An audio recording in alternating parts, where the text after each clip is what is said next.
네. 자, 148쪽에 있는 출제 예상 평가 문제, 요 문제는 나중에 뒤에서 많이 또 만나보니까 이번에는 그냥 넘어가도 됩니다. 넘어가고 제2장으로 넘어가겠습니다. 전표 관리, 전표 관리로 넘어가겠습니다. 이 전표 관리라 하는 것은 여러분이 이제 회계 실무를 하는 동안에 오늘 뭐 하루 수업 또는 내일 하루 수업으로 전표 관리가 끝나는 게 아니라 네, 계속 전표 관리하는 것입니다. 계속 전표 관리. 그래서 전표 관리의 시작이다라고 생각을 하시면 되고 우리가 제2장에서 전표 관리가 딱 끝나버리는 건 아닌데 2장에서 이제 전표를 입력하는 즉 일반 전표를 입력하는 방법을 숙달하는 그런 부분이다. 이렇게 인식하시면 되겠습니다. 자, 전표 관리라 하는 것은 회계상 거래를 인식하면 전표를 작성해야 됩니다. 그리고 증빙을 보고서 우리가 전표를 작성하게 되겠습니다. 여러분 교재 151페이지 보시면 되고요. 또 아까 쉬는 시간에 이제 시험에 관해서 질문이 있어서 여러분 같이 궁금하신 사항 있을까 봐 말씀을 드리면 AT 자격 시험은 비대면 시험으로서 개인별로 보는 것이 원칙입니다. 개인별로 보는 게. 그래서 각자 집에서 보셔야 되고 또 시험을 보기 위해서는 컴퓨터에 카메라가 있어야 돼요. 음성과 이 영상을 어, 저장할 수 있는 이 웹캠, 네, 웹캠. 그래서 노트북 같은 경우는 이제 그 카메라와 마이크가 기본적으로 있죠. 노트북 또는 이제 우리 교실로 말하면은 이제 그 몇 개가 있습니다. 지금 하얀 컴퓨터들이 올인원 컴퓨터 거기에 카메라가 다 붙어 있어요. 하얀 컴퓨터. 올인원 컴퓨터, 또 노트북, 이런 게 있죠. 그래서 지금 우리 교실에서 시험을 보려면은 이 하얀 컴퓨터로는 시험이 가능합니다. 옆에 여러분 핸드폰을 설치해 놓고. 자, 근데 한 교실에 세명이 지금 여기 하얀 컴퓨터가 세 대가 있다고 그래서 세명이 볼 수 있느냐? 원칙적으로 못 봅니다. 예. 한 공간에 한 명만 보셔야 돼요. 여러분 집에서는 반드시 방 안에 혼자 있으셔야지 다른 가족이 있으면 시험을 못 봅니다. 네, 안 됩니다. 예. 그냥 문 잠궈 놓고 시험 보셔야 돼요. 예. 예, 문 잠궈 놓고. 예, 제가 뭐, 아, 제가 시험 보는 날 주말이었거든요. 저도 이제 원격 시험이 어떻게 보는지 궁금해서 한번 봤다고 말씀을 드렸나요? 예, 봤는데, 그날이 주말인데, 저희 딸하고 사위가 왔어요. 근데 이제 인사하러, 뭐, 장인어른 어디 계세요? 여기 있다. 그러니까, 인사하러, 안녕하세요. 하고 이제 들어온 거예요. 예.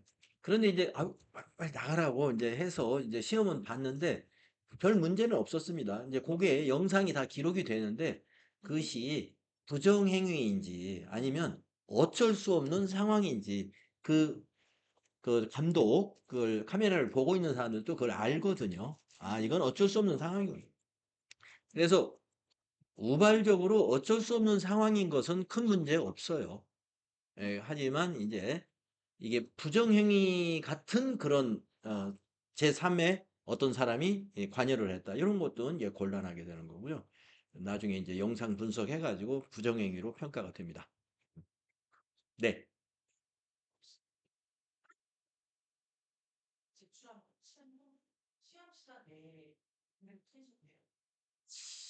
빨리 끝나면은 완료해도 되는 걸로 알고 있습니다.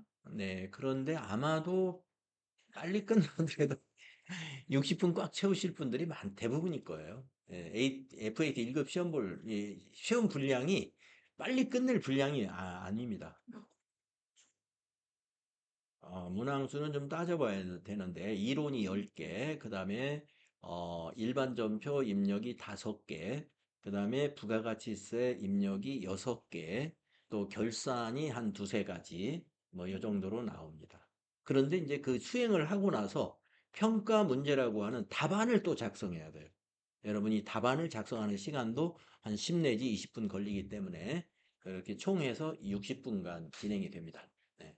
그래서 이제 그 혹시 단체 시험이 없느냐 뭐 이런 이제 아까 그런 뉘앙스의 질문을 했기 때문에 말씀드리면 아주 예외적으로 인정이 됩니다. 공식적으로는 그건 안 돼요. 공식적으로는 안 되고 제가 그 한국공인회계사 자격시험센터에 연락을 해서 우리 학원 수강생 중에 집에서 도저히 볼 수 없는 분들이 만약에 세 분이 있다. 근데 내가 감독하에 우리 교실에서 시험을 보겠다라고 하면은 예외적으로 인정을 하는데요. 예, 사전에 그런 것은 이제 절차를 밟아야 돼요. 예, 사전에 절차를 밟아서 예, 그런데 그런 특수한 그런 사정이 아니고서는 인정이 안 됩니다. 예.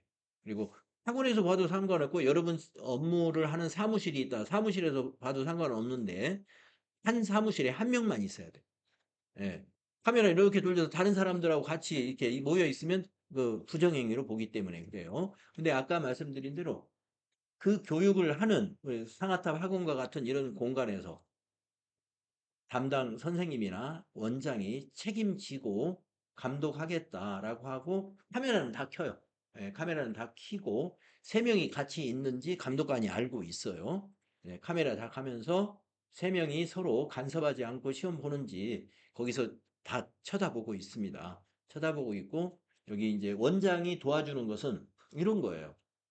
워낙 컴퓨터가 전 미숙하니까 뭐 이렇게 그 시험에 임하기 전에 이렇게 쭉 진행되는 거 있거든요. 본인 확인, 신분증 찍어서 올리는 거. 이런 것 등이 할 줄 몰라서 시험을 못 본다 하니까 그거를 학원에서 그건 도와줘도 된다. 시험하고 관계없으니까 그거는 도와줘도 되는데 시험이 시작되면 나가야 돼요. 예, 나가고 시험 보는 사람 외에 아무도 없어야 되고 또 시험 보는 사람끼리 절대로 대화해서는 안 되고 이런 어떤 기본적으로 꼭 지켜야 되는 거 있겠죠. 그래서 저도 그것은 아직 귀찮아서 한 번도 안 해봤습니다. 또 다행히 저희 학원에 서 공부하시는 분들이 대부분 연령층이 낮아요. 예, 젊은 분들이 많다 이거죠, 대부분이. 그래서 뭐 컴퓨터 이렇게 접속하고 온라인으로 뭘 연결하고 하는데 별로 어려운 것을 모르시기 때문에 도움을 청하질 않죠. 네. 여러분들도 보니까 다 아주 젊은 분들이에요. 그래서 뭐 그런 도움 청하지 않으시겠죠. 자, 그래서 이제 비대면 시험에 대해서 좀 난 불안하다 하시는 분들은 미리미리 그 홈페이지에 가면은요, 공지사항이 있어요. 그때 말씀드렸죠? 미리 한번 쭉 보시는 거예요. 그러면서 그 동영상도 미리 좀 보고 또 도움 청할 일이 있으면 옆 사람이라든가 좀 아는 사람 또는 저에게 물어보고 뭐 이런 식으로 해서 아직 시간이 6월 달까지는 시간이 많습니다. 좀 미리미리 많이 탐색을 해 주시기 바래요. 네. 자, 151페이지 보시면은 약간의 이론이 있어요. 필요 지식이다 해서 여러분 뭐 다 아는 거니까 넘어가도 됩니다. 2번만 좀 다시 한번 확인하겠습니다. 거래의 결합관계. 자, 여러분이 전표를 입력할 때 반드시 이걸 지키면서 입력을 할 거란 말이에요. 자산 계정 과목, 부채 계정 과목, 자본 계정 과목, 비용 계정 과목, 수익 계정 과목을 이제 특정해 가지고 전표를 입력할 텐데요. 자산의 계정 과목은 증가했을 땐 여러분 차변에 입력하면 되고요. 감소했을 때 자산의 대변에다 입력하시면 됩니다. 부채 계정 과목의 경우는 증가했을 때 대변에 입력하시는 거고 감소했을 때 차변에 입력할 겁니다. 자본 계정 과목은 부채와 마찬가지로 증가했을 때 대변, 감소했을 때는 자본의 차변에 입력할 겁니다. 비용의 경우에는 발생했을 때 차변에 입력하시면 되고요. 수익의 경우에는 비용의 반대쪽 수익이 발생하면 대변에 입력하면 됩니다. 만약에 수익을 취소시켜야 되겠다. 그러면 수익 계정 차변에 입력하시면 되고요. 비용도 마찬가지로 취소시킨다. 그러면 반대쪽인 대변에 입력하면은 비용이 취소됩니다. 그래서 취소를 제외한 이 8가지를 거래의 8요소라고 했죠. 거래의 8요소는 우리 회계 처리에 아주 기본적인 원리입니다. 이 원리를 꼭 지키시면 되겠습니다. 자, 그리고 이제 전표를 입력을 할 텐데요. 여러분 152페이지에 전표 입력, 일반 전표 입력이라는 말이 있어요. 네, 여기 교재에서는 일반 전표 입력은 어떤 거래를 입력하는 것이라는 설명은 빠져 있기 때문에 제가 여기다가 여러분에게 이렇게 쓰라고 하고 싶어요. 일반 전표 입력은요.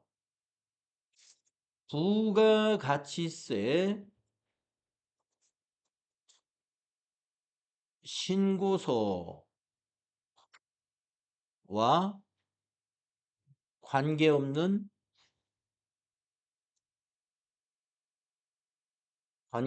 거래. 관계없는 거래. 이렇게 말할 수 있습니다. 일반 전표에 입력하는 것은 어느 내용을 일반 전표에 입력합니까? 하면은 부가가치세 신고서라는 게 있는데 부가가치세 신고서에 반영할 필요가 없는 거래예요. 그러니까 뭐 반영할 필요 없는 거래 이렇게 하는 게 좋겠지만 좀 짧게 하기 위해서 관계없다. 예, 부가가치세 신고서와 관계없다. 예, 그게 일반 전표 입력에 하는 것입니다. 그래서 이제 일반 전표 입력 앞에 연습하는 게 부가가치세 신고와 관계없는 거래들만 문제를 낼 거예요. 예제로 낼 거란 말이에요. 자, 그럼 한번 내용을 읽어보겠습니다. 회계에서 거래인 자산부채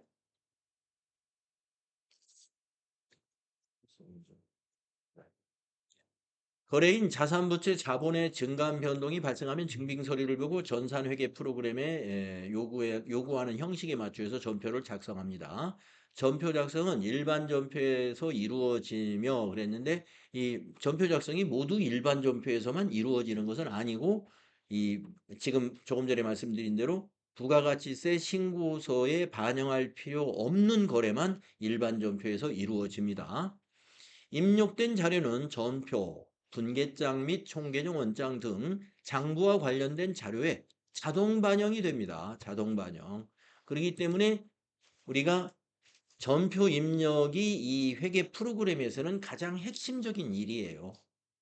예. 나머지는 자동 반영이라서 여러분이 너무나 쉽습니다. 예, 전표만 입력하면. 그래서 말하자면 회계의 순환 과정으로 말하면 분계만 할 줄 알면 나머지는 자동으로 다 해결된다. 이렇게 보시면 되겠습니다. 회계 프로그램 운용에서 전표 작성이 가장 핵심적이고 가장 중요한 작업이다 하는 것입니다. 자, 일반 전표 입력에 전표 번호, 계정 과목 및 코드 개념, 전표 삭제, 전표 정렬 이런 아주 중요한 것이다 하고 박스에 넣어놨는데요. 이 부분은 지금 미리 이렇게 읽어볼 필요는 없어요. 입력하다 보면 자연스럽게 다 알게 되는 거니까 요거 읽어보는 것은 나중으로 미루겠습니다. 자, 그 다음 페이지에 가면은 전표를 세 가지로 이렇게 작성하기, 세 가지를 보면은 출금전표 작성하기, 입금전표 작성하기, 그 다음에 대체전표 작성하기로 나누어져 있습니다. 네.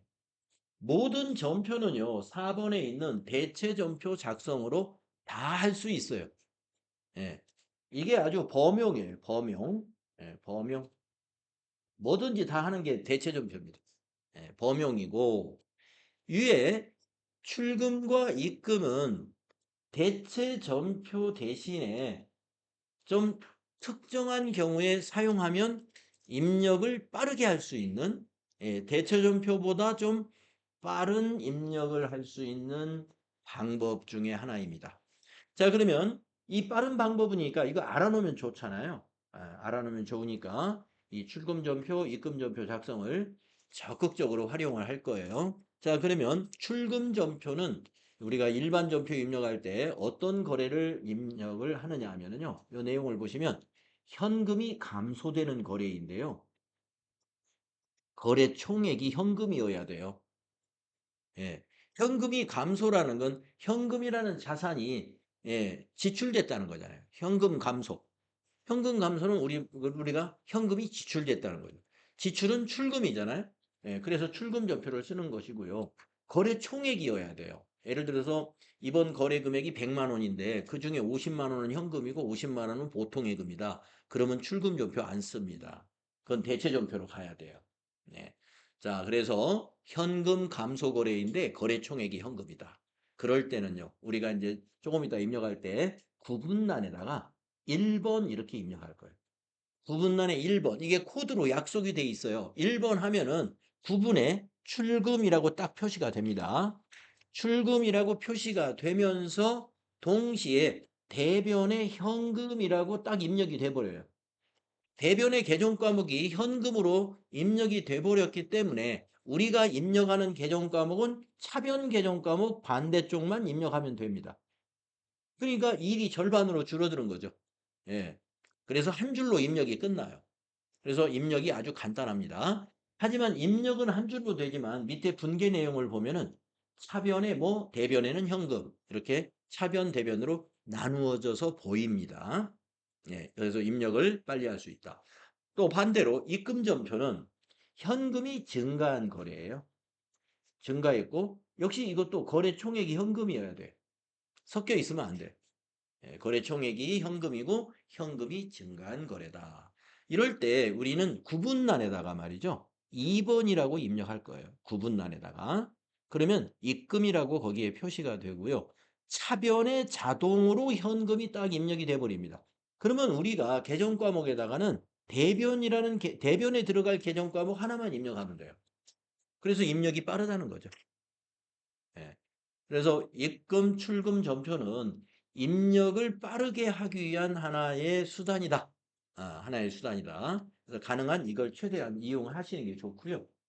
모든 전표는 일반 전표에서 대체 전표로 작성이 가능합니다. 예, 가능합니다. 그러면 대체 전표란 무엇이냐? 우리가 구분란에다가 차변은 3번, 대변이면 4번 이렇게 차변, 대변 하나하나 입력해 하는 것을 우리가 대체 전표라고 합니다. 네. 여러분들 우리가 이제 분계 연습이라고 해서 이론 공부할 때 조금 해봤잖아요. 그건 다 대체 전표 개념으로 연습한 거예요. 여러분하고 제가 차변, 네, 현금, 대변 뭐 이렇게 했지 않습니까? 네, 그게 다 대체 전표를 기준으로 설명드린 거예요.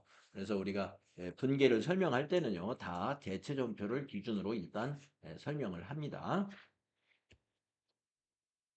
자, 그 밑에 네모 박스에 있는 게 이 전산회계 프로그램의 3전표제라고 하는 말이 바로 출금전표, 입금전표, 대체전표를 의미하는 거예요. 예. 이거에 대한 설명, 여기 약간 표로 설명되어 있는데 우리가 입력해 보면 다 아는 것이기 때문에 이것도 지금 단계에서는 그냥 넘어가면 되겠습니다.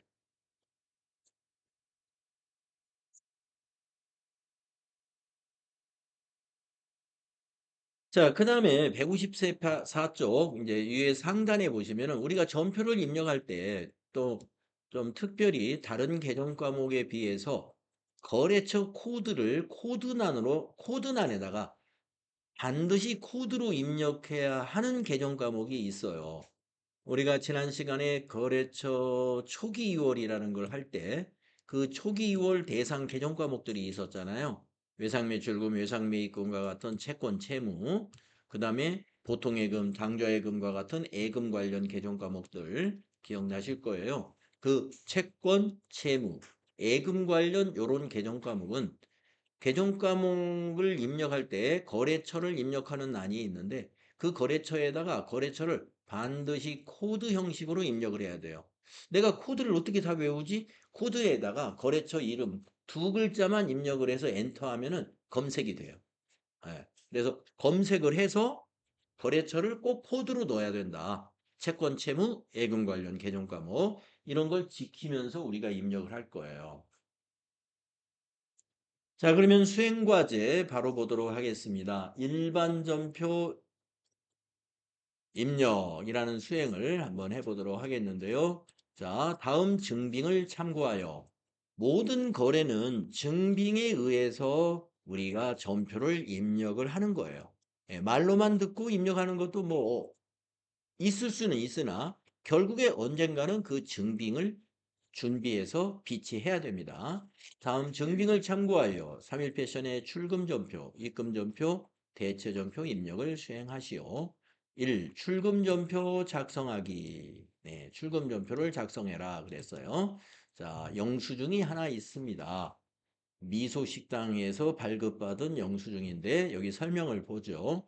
회계팀의 회계 결산 업무 시 야근 식대, 회계팀이 야근을 하고 밥을 사 먹었어요. 야근 식대를 현금으로 지급하고 받은 영수증입니다. 이랬어요. 자, 수행 1번에 여기다가 회계 처리를 한번 써봐라. 즉, 분계를 한번 써봐라 하는 겁니다.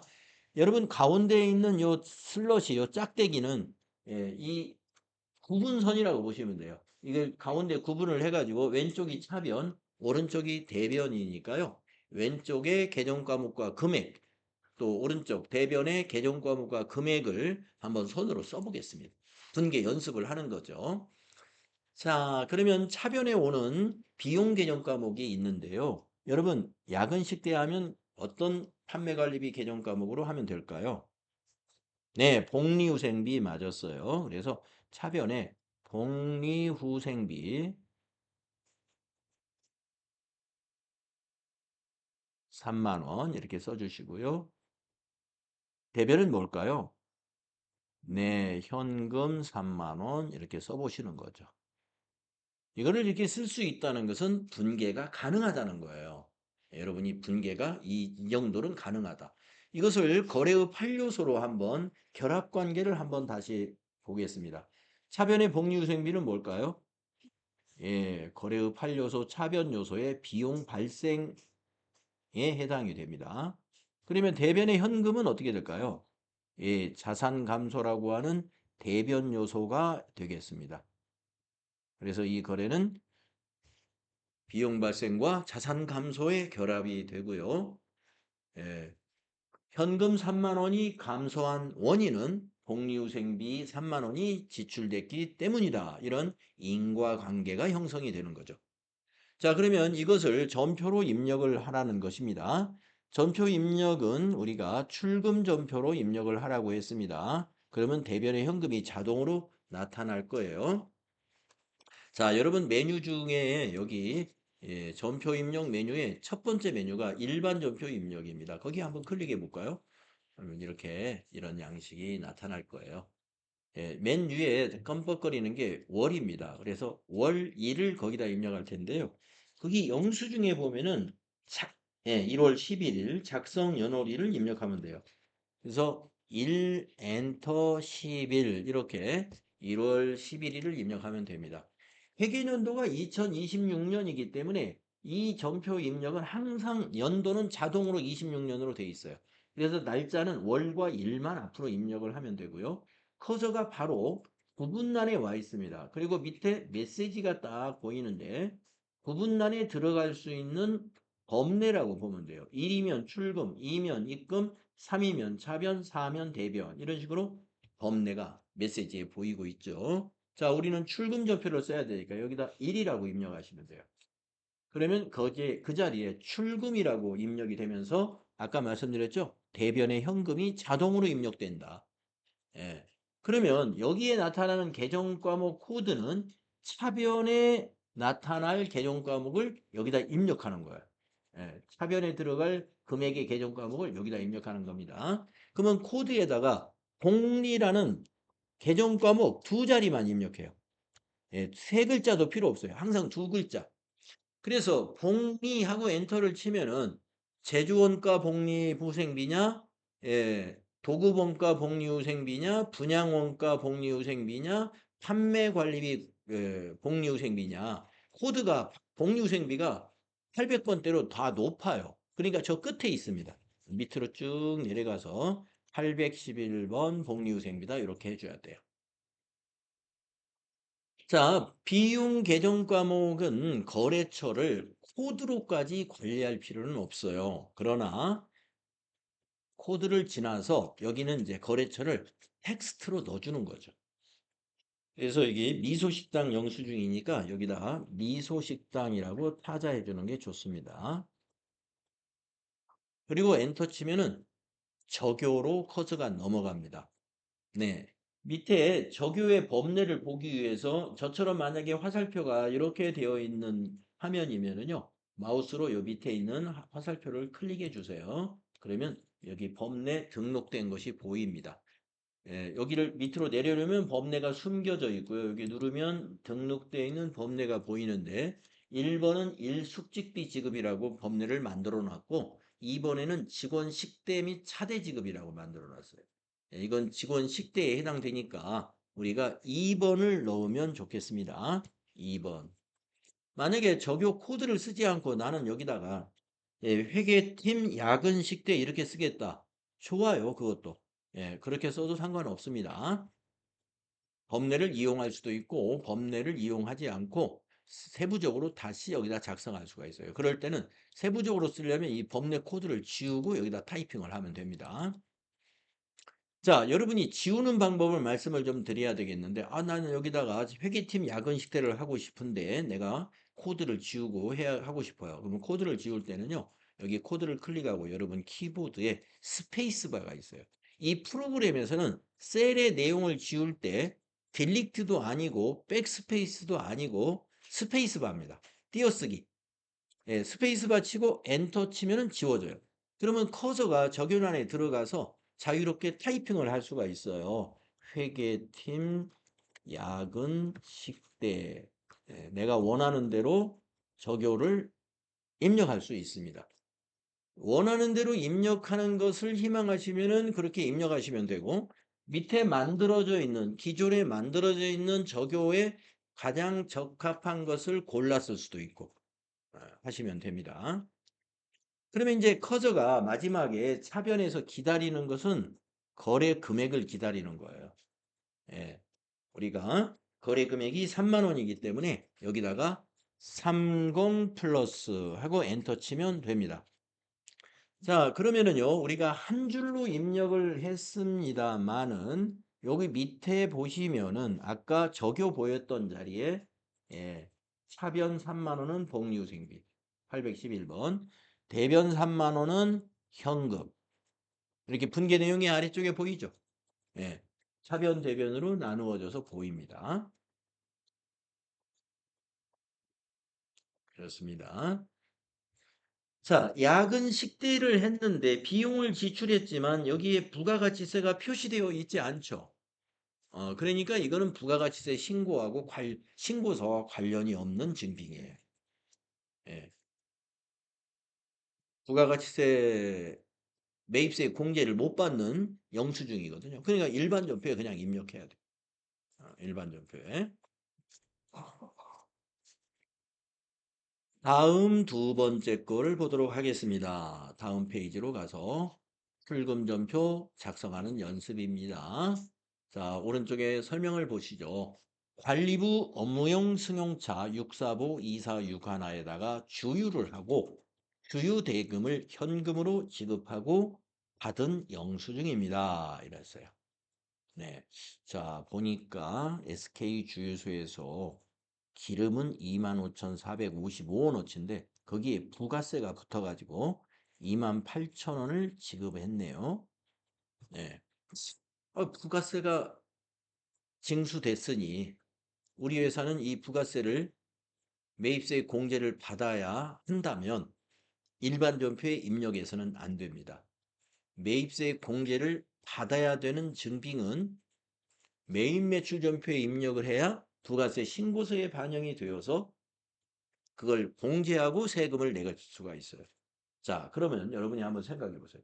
여기 분명히 주유소에 2,545원의 부가가치세를 우리 회사가 지금 부담을 했어요.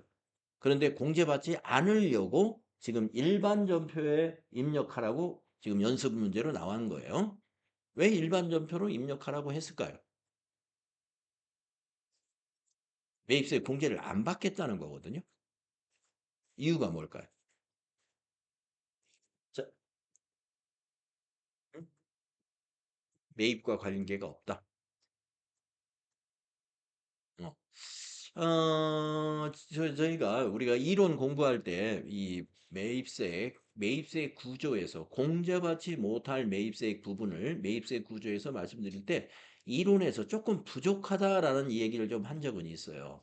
근데 이제 나중에 실무 수행에서 이제 부가가치세 메인 매출점표 입력할 때 매입세 공제 못 받는 것을 다시 한번 쫙 또 정리를 하겠습니다만은 그때 이론 때 요 얘기가 있었는지 모르겠습니다. 그, 개별 소비세 과세 대상에 해당되는 승용차 관련 매입세액은 공제받지 못한다. 음. 개별 소비세 과세가 되는 승용차 관련된 매입세액. 우리가 관리부 업무용 승용차 여러분 어제 저기 고정자산에 등록하고 업무용 승용차 등록할 때 차종이 뭐였냐면요. 예, 아반떼였어요. 요 아반떼 1000cc 넘습니다. 예, 1000cc 넘는 승용차이기 때문에 이 아반떼에는 개별 소비세가 붙어요. 그렇기 때문에 그 아반떼 유지와 관련된 비용에 관련된 매입세액은 공제받을 수가 없습니다. 네.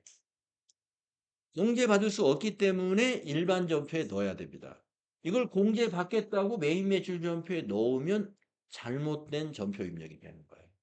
예.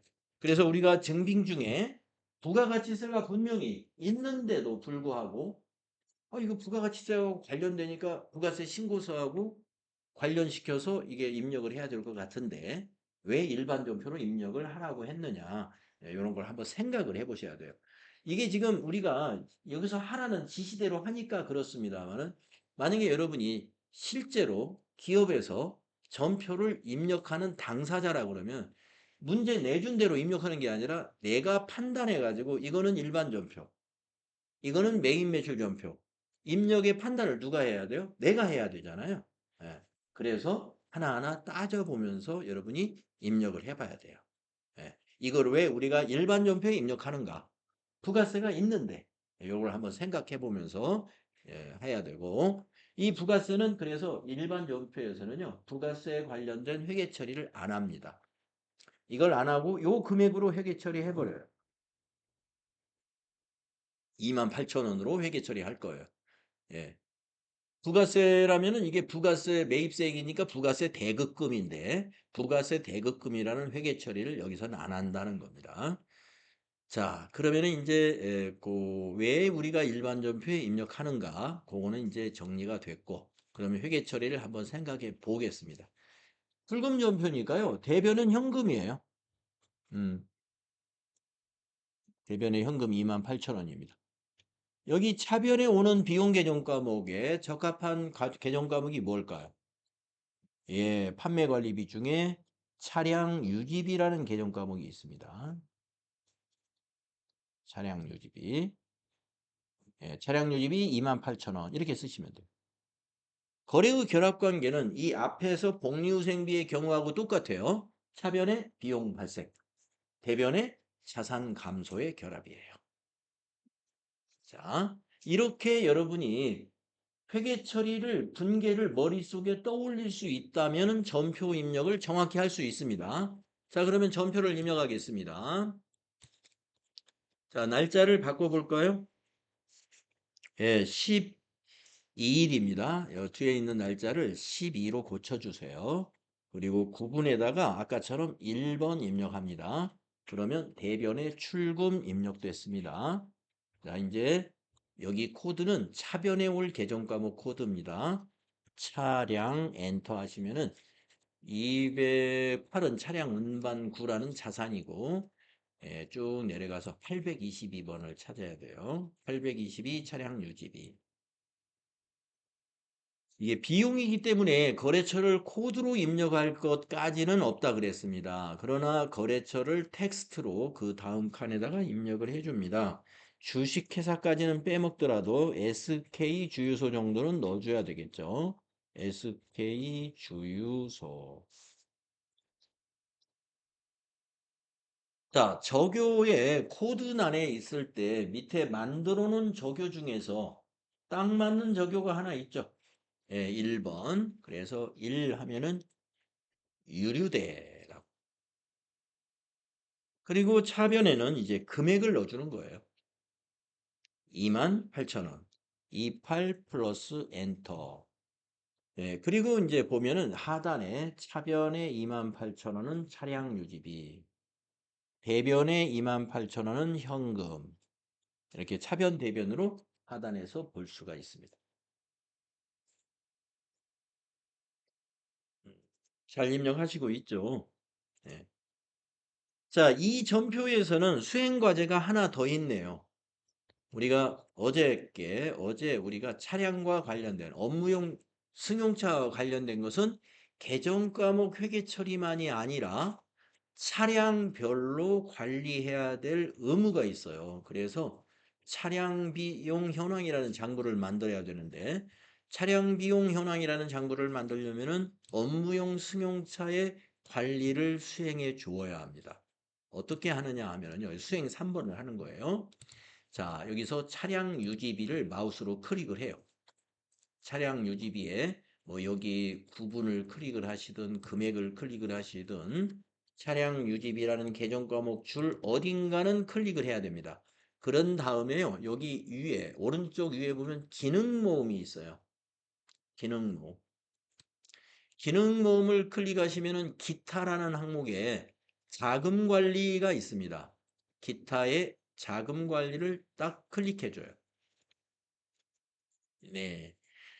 자, 그러면 밑에가 이렇게 바뀝니다. 업무용 승용차 관리 이렇게 딱 바뀌어요. 그래가지고 지금 커서가 여기 첫 번째 칸에 있는 거거든요. 예, 승용차 코드는 더블 클릭으로 검색하는 거예요. 우리는 업무용 승용차를 하나밖에 등록을 안 했기 때문에 하나만 보이겠죠. 만약에 업무용 승용차가 10대가 있다 그러면 여기 10개의 차량 번호가 보일 거예요. 자, 우리 하나밖에 없으니까 하나 선택하고 확인. 그러면 커서가 이제 여기 차량 번호하고 차종이 딱 나타납니다. 그 다음에 구분에 있어요. 구분에 이 화살표를 눌러보세요. 그러면 유류비냐, 보험료냐, 수선비냐 이런 걸 선택할 수가 있거든요. 유류비니까 그냥 1번 그대로 두시고 엔터 치면 됩니다. 그러면 부서가 이 차 부서가 영업부 부서냐, 관리부 부서냐 이 부서인데 우리는 부서 등록을 수업용과 교육용에서는 부서 등록을 생략해요. 실제 실무에서는 그 차량이 어느 부서 차인지도 관리하기 위해서 부서 등록도 합니다. 자, 우리는 시험에서는 부서는 관리하지 않았습니다. 그러면 엔터를 치면 커서가 이제 위로 올라가서 업무용 승용차 관리가 끝나게 됩니다. 이 업무용 승용차 관리를 해주는 이유는 어디에 있느냐?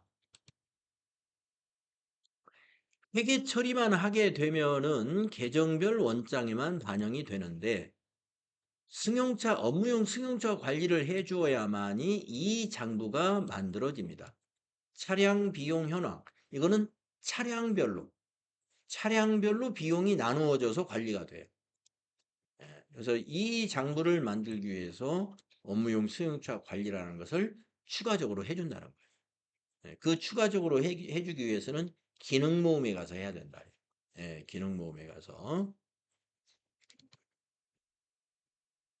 자, 여기까지 이제 우리가 출금 전표, 일반 전표에서 출금 전표 입력을 해봤어요.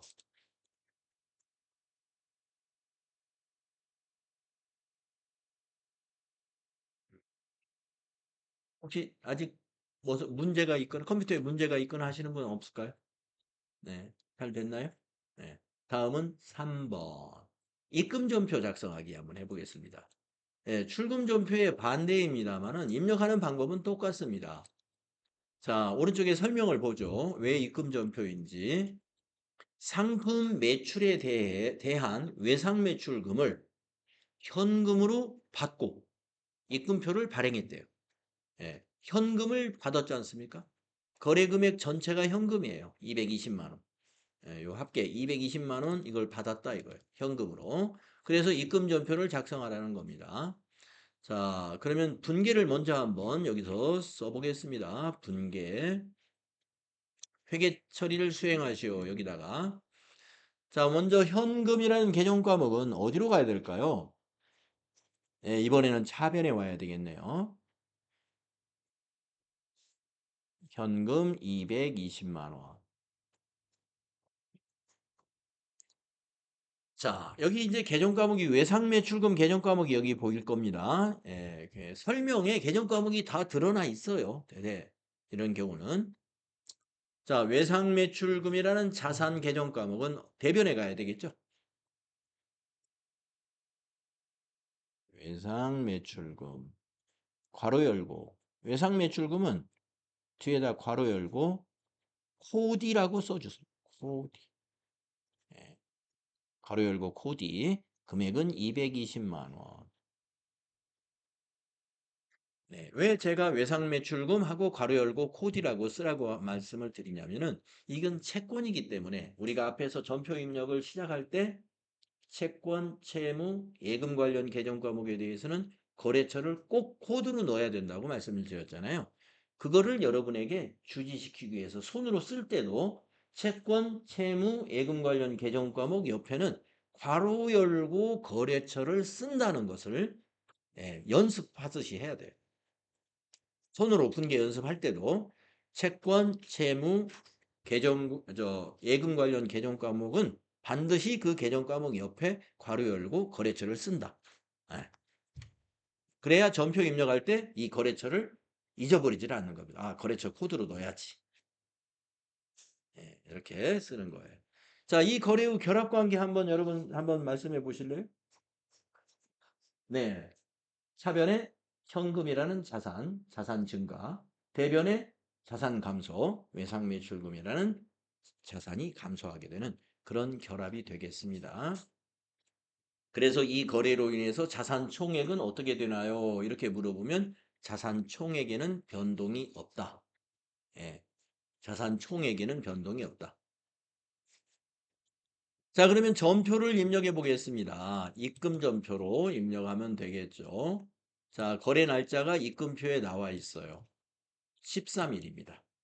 입금표에 날짜 13일 입력하시고요. 부분에다가 입금이면 밑에 보시죠. 입금이면 2번이다. 그래서 여기다 2라고 입력하시면 돼요. 그럼 입금하면서 차변의 현금이 자동으로 이렇게 입력이 됩니다. 여기에 들어갈 계정 과목은 대변의 금액을 입력할 계정 과목을 여기다 입력하는 거예요. 그래서 외상 매출금이 되겠죠.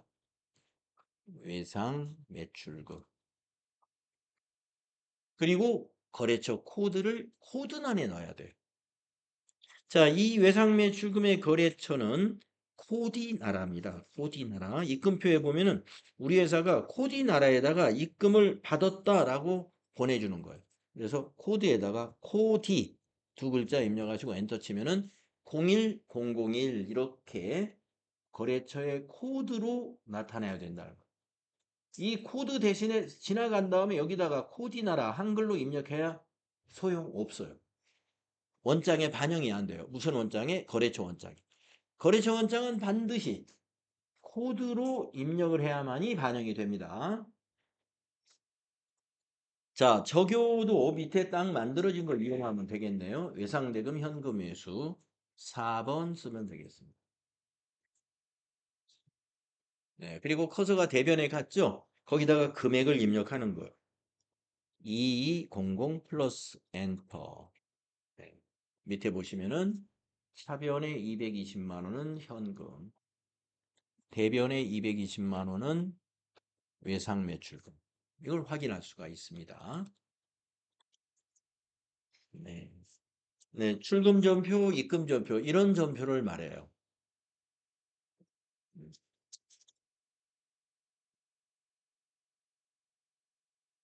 자, 그다음에 이제 156페이지로 가보겠습니다. 대체전표 작성하기. 네, 대체전표라는 것은요. 차변, 대변 이렇게 입력하는 것을 말합니다. 차변, 대변 이렇게 입력하는 거예요. 대체전표라는 것은. 네.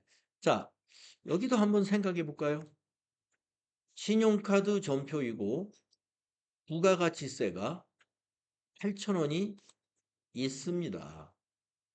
자, 카드로 결제했어요. 식사비를. 예, 식사비를 카드로 결제했습니다. 그런데 요 8,000원을 매입세 공제 안 받으려고 지금 일반 전표에 입력을 우리가 하는 거거든요. 예. 자, 우리 회사가 부자라서 안 받는 게 아니고 이유가 있어서 안 받는데요. 이유가 뭘까요?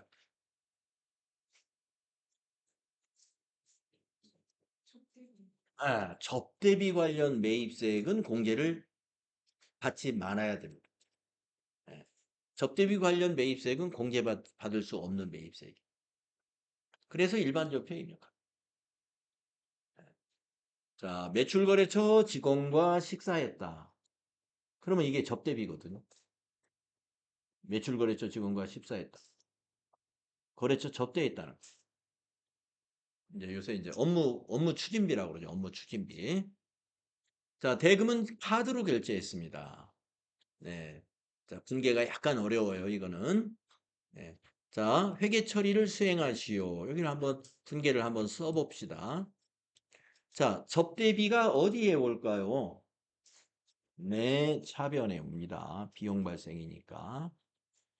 접대비 부가세 포함해서 88,000원. 부가세 분계 따로 안 하니까 부가세 포함해서 회계 처리하는 거.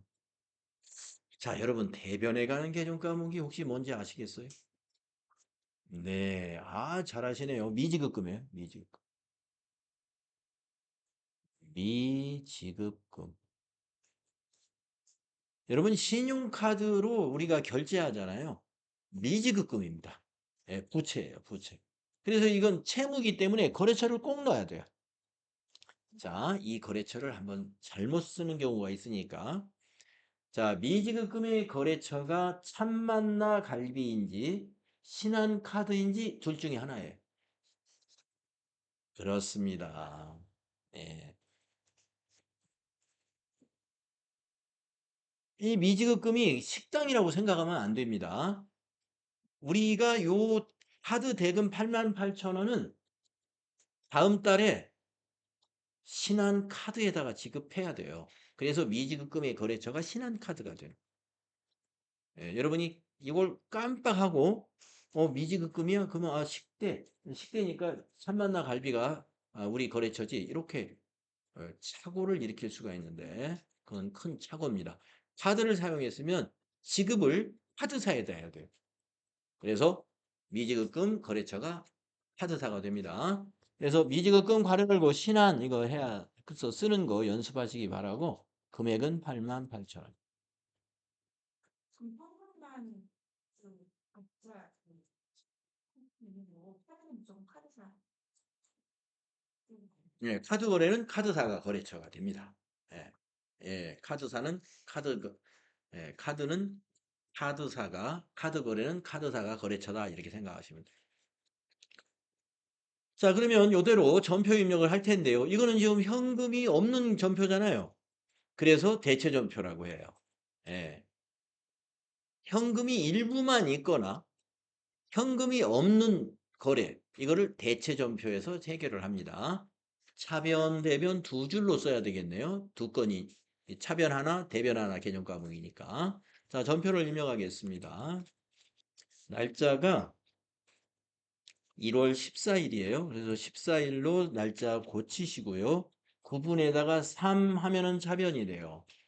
그리고 코드에다가는 접대 입력하셔서 800번대를 찾아주시면 돼요. 843도 800번대인데 그건 해외 접대비니까 우리는 813 해야 됩니다. 제 거래처 접대비에 거래처 코드로 넣을 필요는 없습니다만은 여기다가 참만나 갈비라고 참고로 써주면 돼요. 참만나 갈비에서 접대했다 이런 의미가 되겠고 저교에는 우리가 법인카드로 접대를 했다 해서 여기 1번에 거래처 접대비 가로 열고 업무 추진비 신용카드라고 되어 있는 거 1번 이용하시면 되겠습니다. 적용 코드에 있습니다. 그리고 차변에 금액을 넣어줘요. 88,000원. 엔터하면 줄이 바뀝니다. 두 번째 줄에 9분에다가 4 하면은 대변이 입력됩니다. 4 하면은.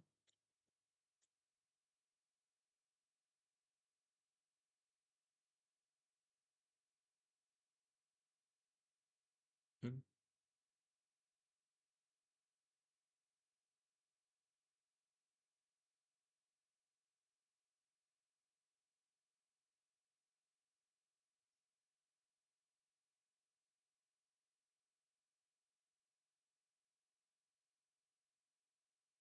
예,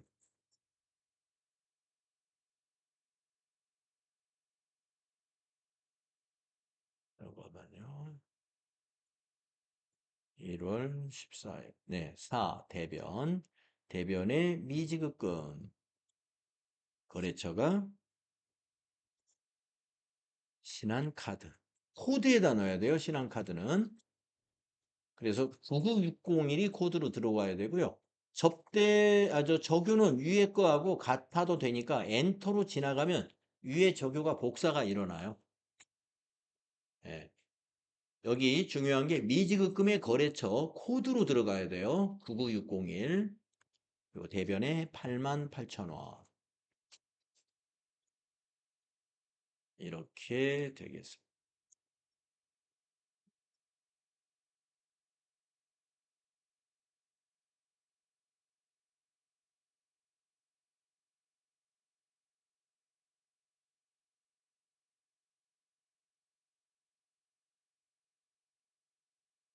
자, 우리가 이렇게 전표를 입력한 내용은요. 그대로 다른 장부에 다 반영이 됩니다. 즉, 계정별 원장은 물론이고 거래처 원장, 총계정 원장, 합계 잔액 시산표, 재무상태표, 손익계산서 모든 관련된 장부에 자동으로 반영됩니다. 예, 물론 현금 출납장까지요. 모두 자동으로 반영이 됩니다.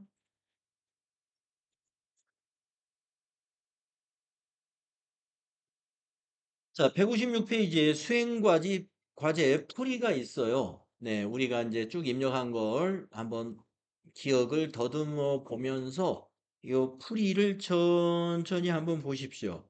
예, 1월 11일 것부터 우리가 입력을 했거든요. 출금전표로 복리후생비 입력했던 거, 12일 날 출금전표로 차량 유지비 입력했던 거,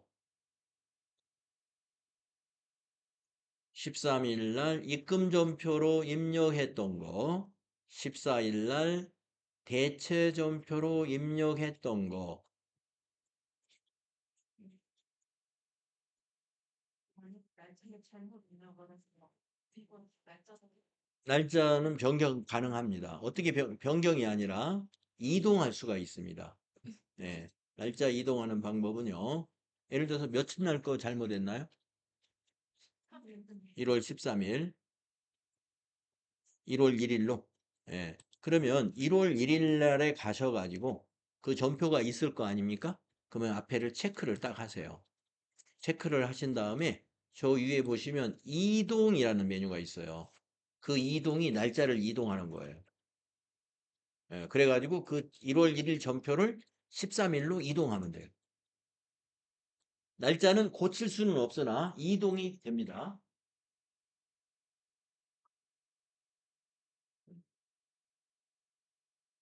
여기다가 나가서 이동. 1월 13일.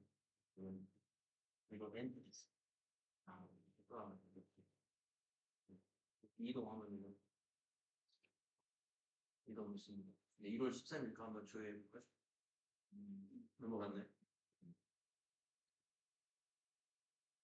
네, 전표 입력을 할 때 날짜를 내가 잘못 입력했다. 1월 13일인데 1월 1일로 잘못 입력했다 할 때는 1월 1일에 그 잘못 입력된 전표를 조회해 가지고 앞에 체크박스 있거든요. 체크한 다음에 위에 이동 단추 누르면 며칠로 이동할 건지 날짜를 입력할 수 있고 이동이 가능하다 하는 거 알고 계시면 되겠습니다.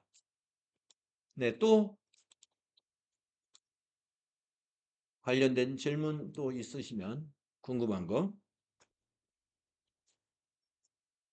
우리 교재 수행과제 풀이를 쭉 보면서 우리가 그동안 수행했던 것을 한번 기억을 떠올려 보세요.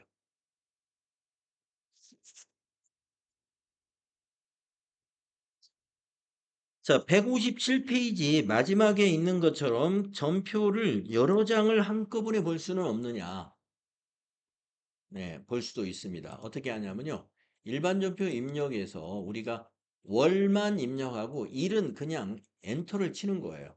월만 입력하고 일을 입력하지 않는 겁니다. 이렇게 그냥 엔터로 치면은요. 1월 달에 전체 전표가 다 보여요. 1월 달에 11일 날, 12일 날, 13일 날, 14일 날 이렇게 나누어서 보입니다. 전표 번호가 전부 1번인 이유는요. 우리가 하나의 날짜에 전표를 하나씩만 입력했기 때문에 전표 번호는 자동으로 부여가 되거든요. 그 날짜에 맨 처음에 입력한 게 1번, 두 번째 입력한 것은 2번, 이렇게 자동으로 일련 번호가 만들어지는 겁니다.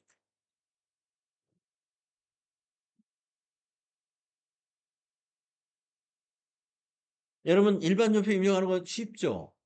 네. 분계, 회계 처리만 할 줄 알면 전표 입력은 정말 쉬운 거예요. 그래서 분계, 자, 바로 회계 처리, 차변 요소, 대변 요소 할 줄 알고, 그 다음에 계정 과목을 분류할 줄 알면 분계는 가능한 겁니다. 그러니까 여러분이 내가 계정 과목만 이것이 차량 유지비인지 이것이 복리후생비인지 이것이 접대비인지 이렇게 계정 과목만 잘 분류할 줄 알면 되겠구나 하는 생각을 아마 할 거예요. 네. 그러려면은 여러분이 계정 과목을 많이 알아야 되겠죠. 그래서 결국에 자산 중에 그 당좌 자산과 재고 자산으로 나누어서 있는 그 개념 과목들. 당좌 자산에 이러이러한 개념 과목이 있지. 재고 자산에는 이런 것이 있지. 이런 것 등을 기본적인 것을 암기할 것을 암기해 두는 것이 필요한 거예요. 네네네.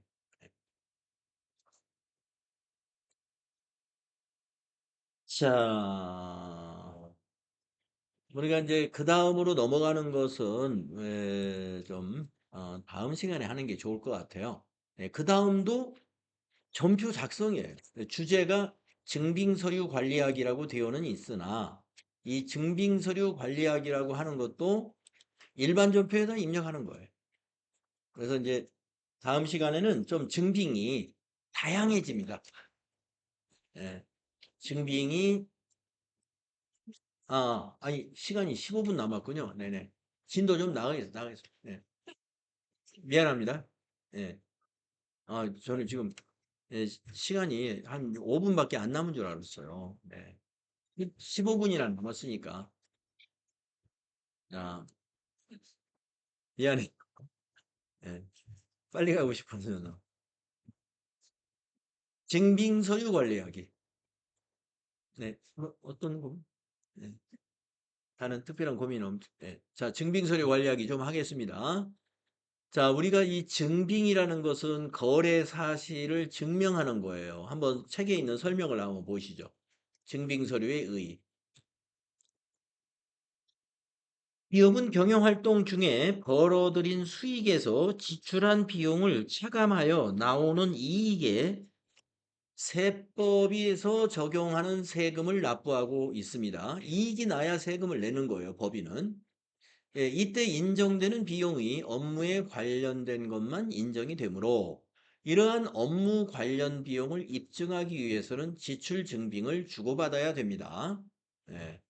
따라서 기업의 경영 활동에서 발생하고 있는 거래의 여러 가지 증빙에 의해서 모든 거래는 여러 가지 증빙에 의해서 이루어집니다 하는 얘기예요. 네. 업무 관련성이 있느냐 없느냐를 나중에 따져보려면 증빙을 가지고 따질 수밖에 없어요. 자, 만약에 어느 날 4월 5일 날 업무용 차량에 휘발유를 20만 원어치를 넣습니다. 근데 거래처 그 20만 원 증빙을 보니까 제주도 서귀포시로 되어 있어요. 제주도 서귀포시. 자, 이것이 업무 관련성이 있다라고 증명을 하려면은 석유표에 아무개가 출장을 간 그 출장 자료가 있어야죠. 예, 출장을 갔다 왔다는 어떤 내부 결제 서류가 있어야 됩니다.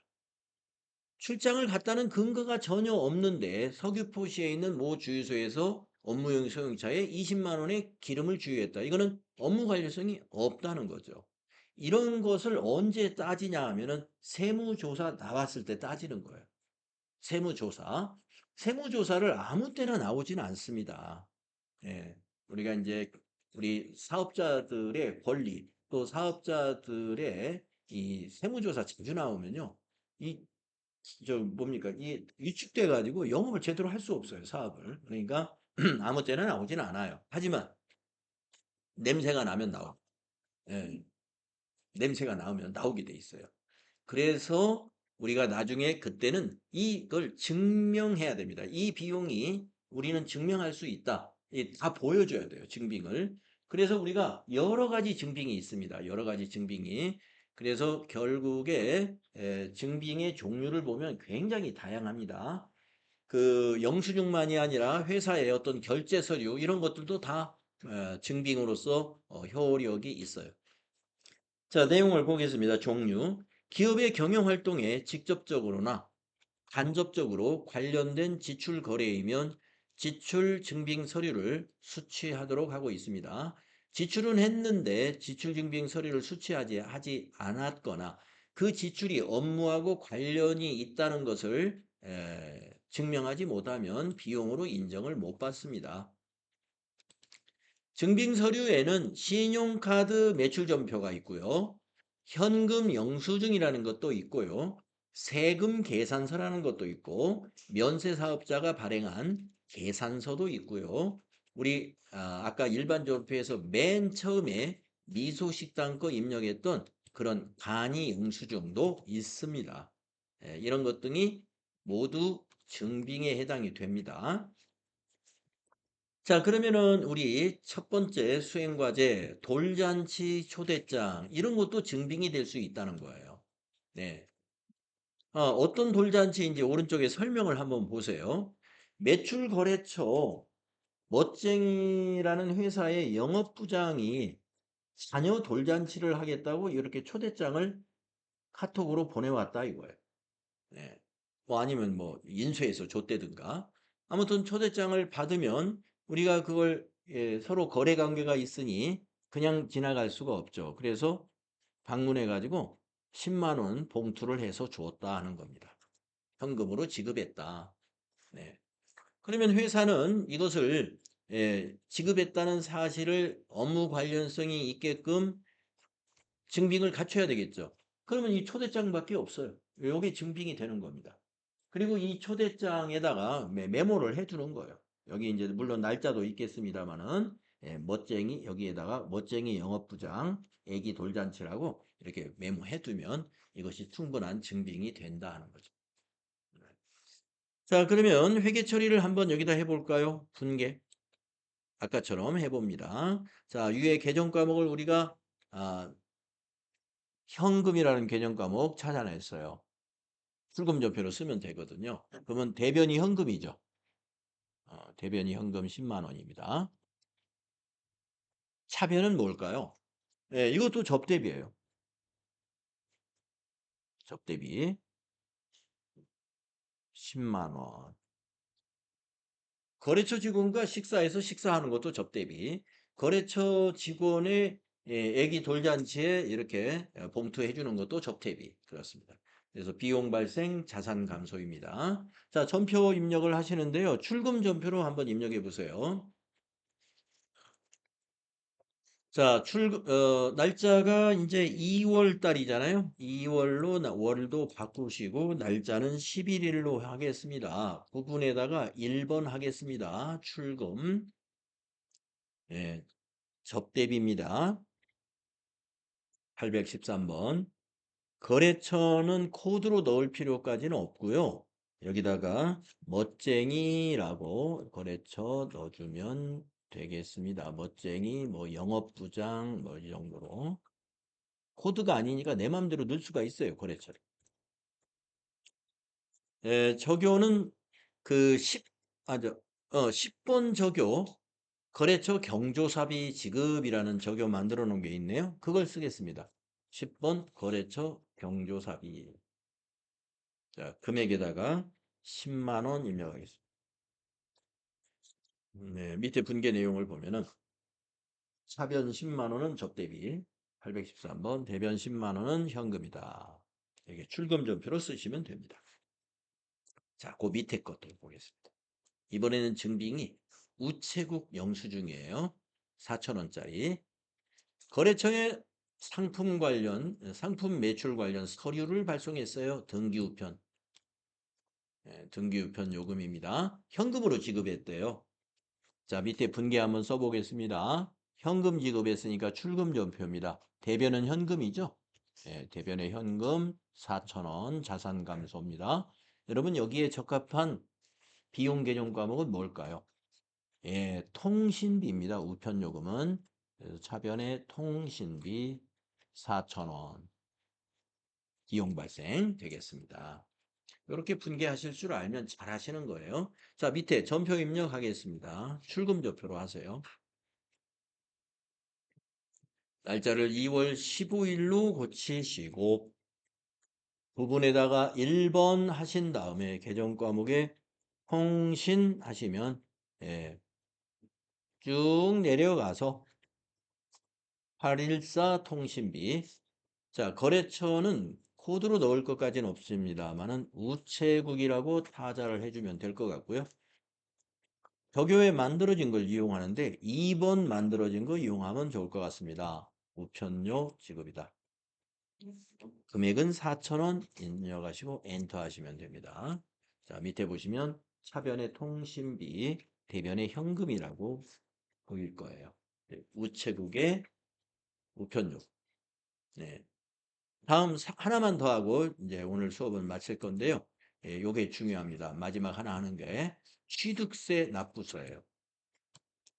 자, 취득세가 왜 취득세를 냈는가를 보니까 매장을 신축하기 위한 토지를 구입하고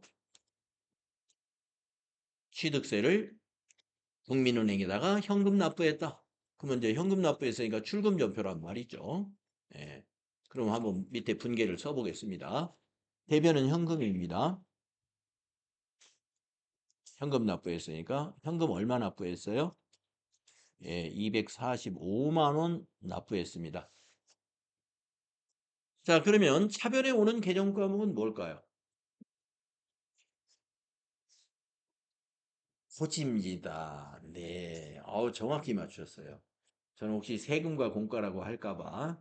네, 여러분이 세금과 공과라고 하면 제가 틀렸습니다. 이제 해야 되는데, 토지. 정확히 맞추셨어요. 자, 왜 토지냐 하면은, 토지 취득과 관련된 세금이에요. 나중에 토지에 대한 재산세를 낼 때는 토지라고 하면 안 돼요. 재산세는 세금과 공과금. 이거는 취득세는 취득 관련 비용이에요. 취득 관련 비용은 취득원가에 다 포함시켜야 됩니다. 토지의 재산세는 세금과 공과이지만 취득세는 그냥 자산이에요. 예. 그래서 차변에 오는 건 토지입니다. 토지 245만. 네, 아주 잘 하고 있어요.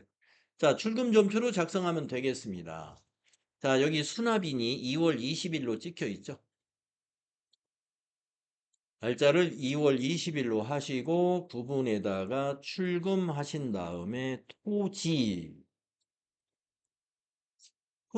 거래처를 코드로까지 넣을 필요는 없겠습니다. 그냥 거래처는 아예 생략하겠습니다. 적요는 2번 만들어 놨네요. 2번 토지 취득세 현금 지급. 네, 금액은 2450 플러스 엔터. 네, 차변의 토지 자산 증가, 대변의 현금 자산 감소. 자산 증가, 자산 감소.